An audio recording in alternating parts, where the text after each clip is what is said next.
Hi guys, this is Wisdom Adepo Wale Onofwe, and the stakes are getting higher. In today's class, we are treating chapter 1 itself. So before I commence here, bear in mind in writing your project, we have 5 chapters. We have chapter 1, introduction, chapter 2, methodology, chapter 3, results, chapter 4, discussion, and chapter 5, conclusion. So in today's class, we are learning about the steps needed in writing introduction, chapter 1. So bear in mind, as the name goes, introduction, and I said it is chapter 1, you label it as 1.0. So in chapter 1, in today's class, we'll be treating the 12 subsections of that section, 1.1 down to 1.12. So a quick run through here. 1.1 is background of study, 1.2 statements of problem, 1.3 research objectives, 1.4 scope of study, 1.5 significance of study, 1.6 operational definition of variables, 1.7 literature review, 1.8 empirical review, 1.9 theoretical review, 1.10 theoretical framework, 1.11 research questions, 1.12 research hypothesis. So let's begin. 1.1, as I said, is the background of study. And in this section, you're expected to write between 3 to 6 pages. That is, your write-up shouldn't be less than 3 pages, and your write-up shouldn't exceed 6 pages. But there are so many things you need to cover within 3 to 6 pages. So let's begin. In paragraph 1 of your background of study, you need to commence by letting us know the motivation of your study. That is, what is that motivating factor that prompted you to carry out a research in that aspect of psychology, because psychology is very broad. So you need to write this in form of a personal story that only you resonate with, and you need to write that in form of a paragraph, at least 5 to 7 lines maximum. And bear in mind, no in-text citation. So paragraph 2 is all about your first independence variable. Your first independence variable, whereby you begin by giving us 2 reference definitions of your first independence variable. Sorry, your paragraph 2, you talk about your dependence variable rather. Your dependence variable by giving us 2 reference definitions of your dependence variable, and then discussing your dependence variable briefly. You do that briefly. So let's cook up a particular potential project topic. Self-esteem and locus of control as predictors of sexual masochism amongst undergraduate students from XYZ University. Let me label my variables. IV1, self-esteem, IV2, locus of control, and my DV is sexual masochism.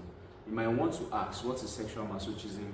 It's the split half of what we call BDSM, bondage, dominance, sadism, and masochism. It's the sadism and masochism aspect of it, whereby pleasure is derived during sexual activities by inflicting pain on individuals. And our target population for this proposed topic include undergraduates from XYZ University. So in my second paragraph, I'm giving us 2 reference definitions of sexual masochism, as well as giving us a brief discussion of sexual masochism. I then transit to the next paragraph, paragraph 3, whereby it's all about my first independence variable. That is, I give us 2 reference definitions of my first IV, self-esteem, and I then discuss self-esteem briefly. But while discussing your first IV briefly, you discuss it in line with your DV, sexual masochism. That is, I then look out for past works connecting self-esteem and sexual masochism together. It could be relationship between both variables. It could be the predicting value of my IV on my DV. It could be the influence of my IV on my DV, as the case may be. Those will form parts of my discussion. So I then move to paragraph 4, whereby it's all about my second independence variable, locus of control. And what do I do in this paragraph? I begin by giving us two reference definition of my second IV, and I then discuss my second IV briefly in line with my DV. That is, I look out for past studies connecting locus of control and sexual masochism together, and I present it as a write-up. So afterwards, I transit to the fifth and the sixth paragraph.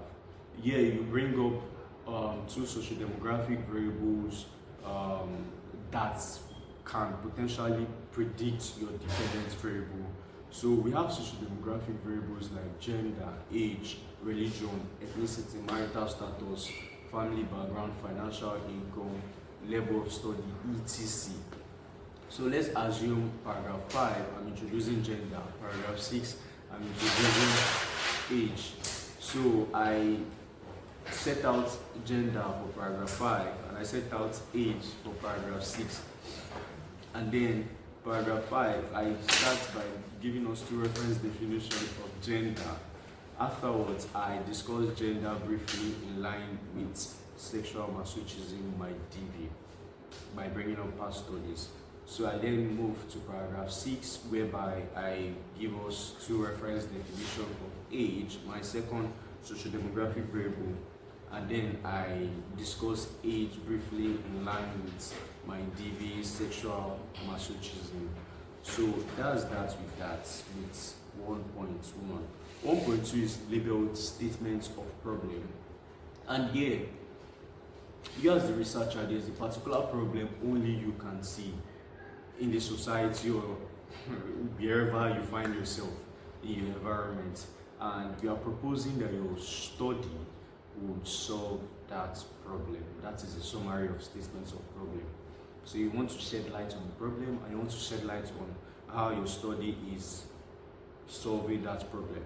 So statements of problem is written in this format. You begin by letting us know the problem from a global perspective. Here you make citations of authors outside your current geographical location.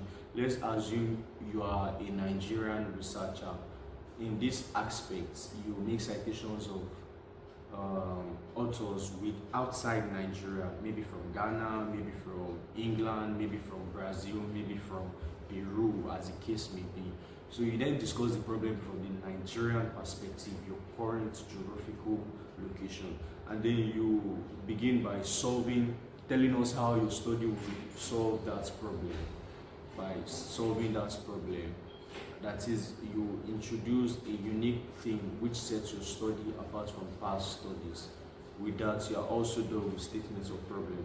So bear in mind, there's no page limit for statements of problem. It could be from 1 page down to 3 pages, but do not make it bulky. You need to be precise and accurate in your write-up. So 1.3 is research objectives. Here you are trying to let us know the aims and objectives of your study. And then after writing 1.3 research objectives, you then need to give us a preamble of your main objective of study. So your main objective of your study is actually your project topic in full actually. So you are beginning by letting us know the present study set out to examine self-esteem and locus of control as predictors of sexual masochism amongst undergraduates from XYZ University. Then you need to itemize your specific objectives.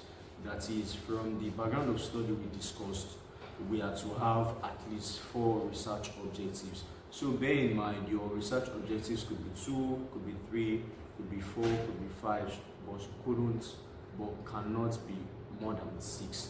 So it should be between 2 to 6 actually.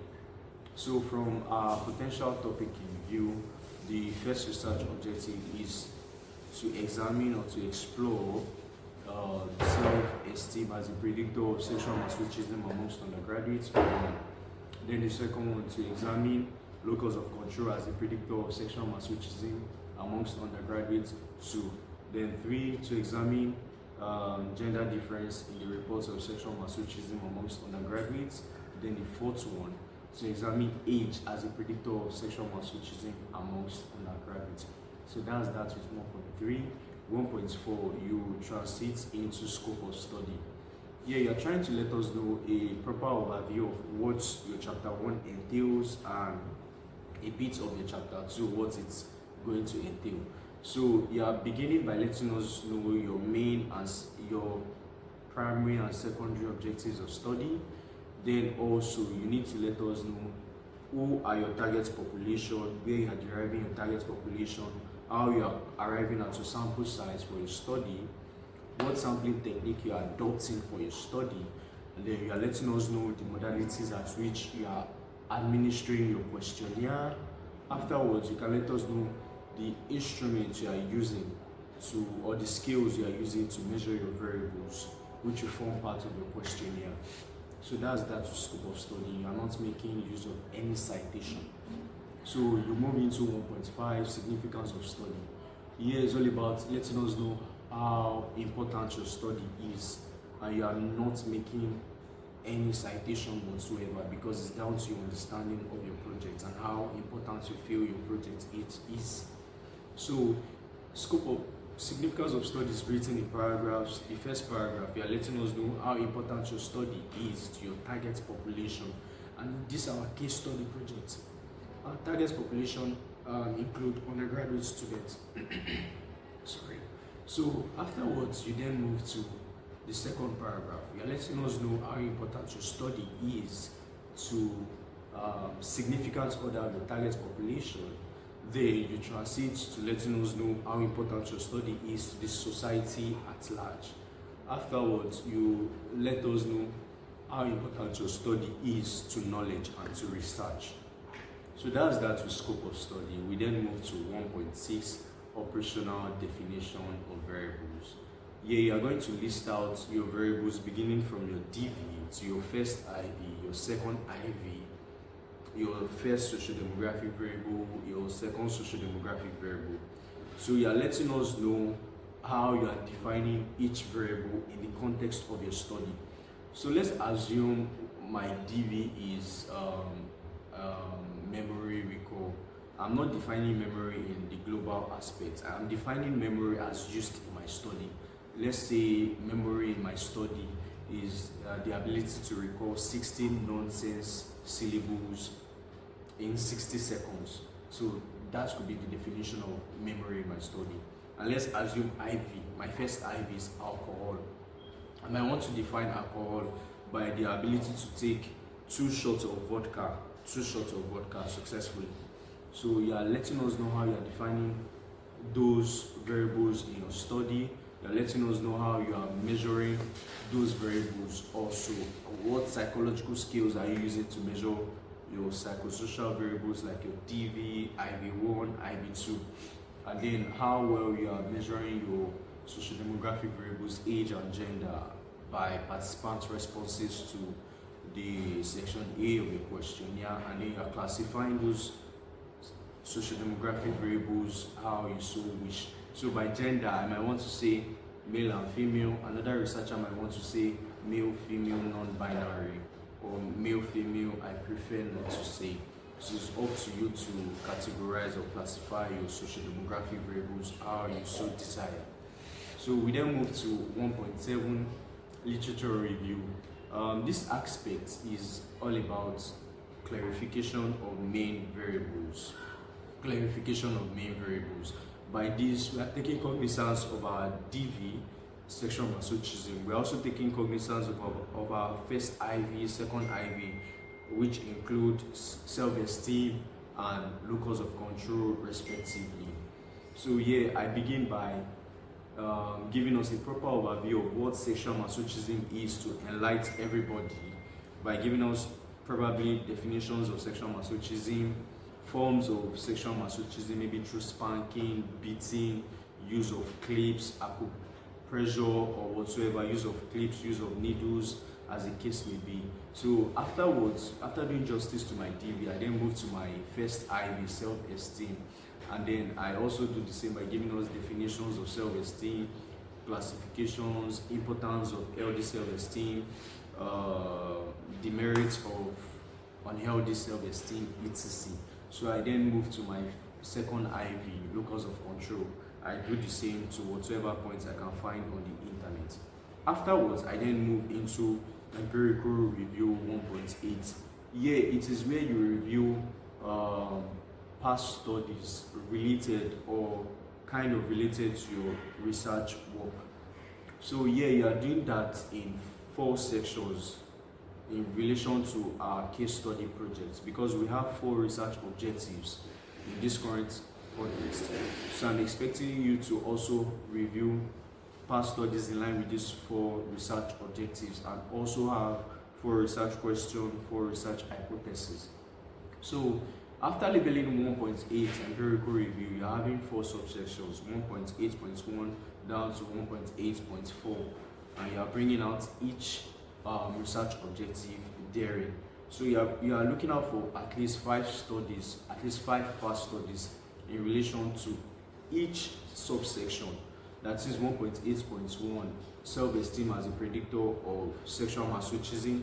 You are looking out for at least 5 past studies in that aspect, and you are writing that in at least 5 paragraphs. In the review of each past study, bear in mind you must let us know the aim of that particular study, the name of the researcher, the year in which the researcher conducted the study, the target population of that study. You also need to let us know the research instruments the researcher made use of to measure variables of that study. You need to let us know the research sampling technique of that study. Also, you need to let us know the results used, or the results they derived, or the findings of each study. So you need to do that in those 4 subsections, and then you're done with empirical review. So for empirical review, you might want to ask, where do I get those past studies here?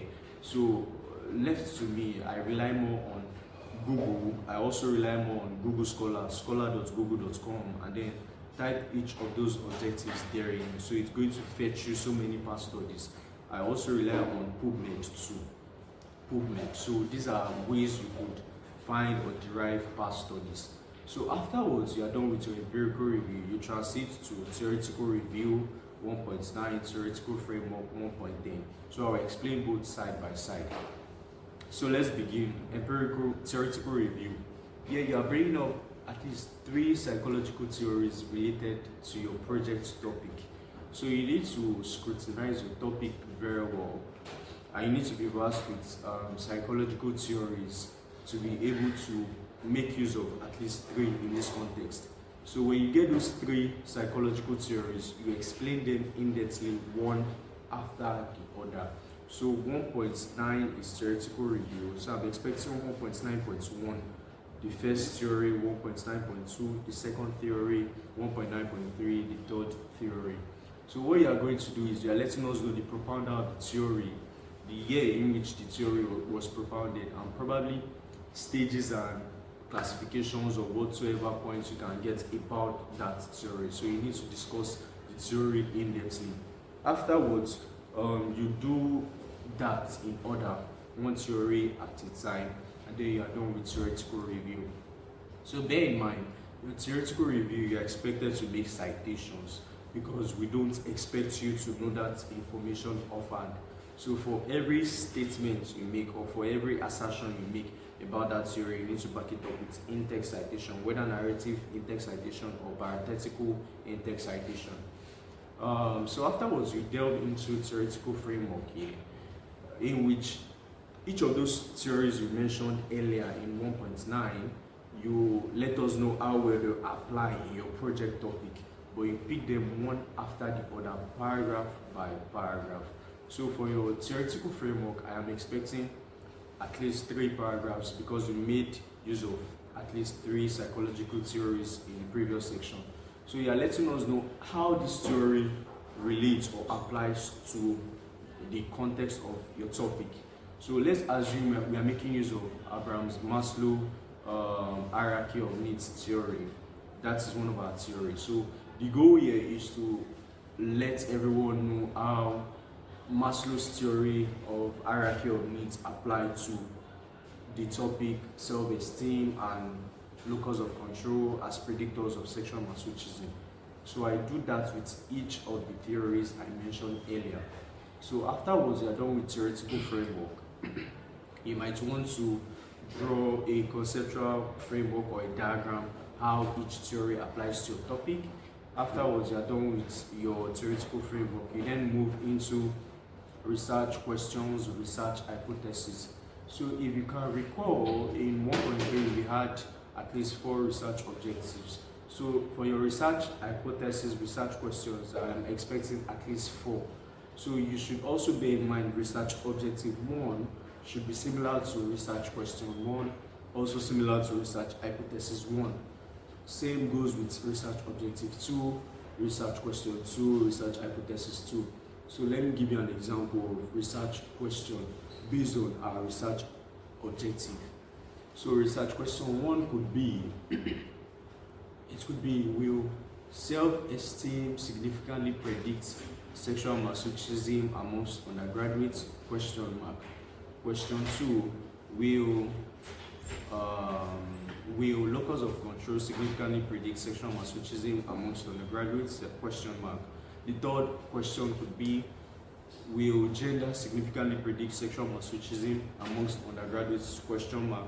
Or you can change it in this aspect. Will male students report higher in the reports of sexual masochism amongst than their female counterparts? So you could put it that same way.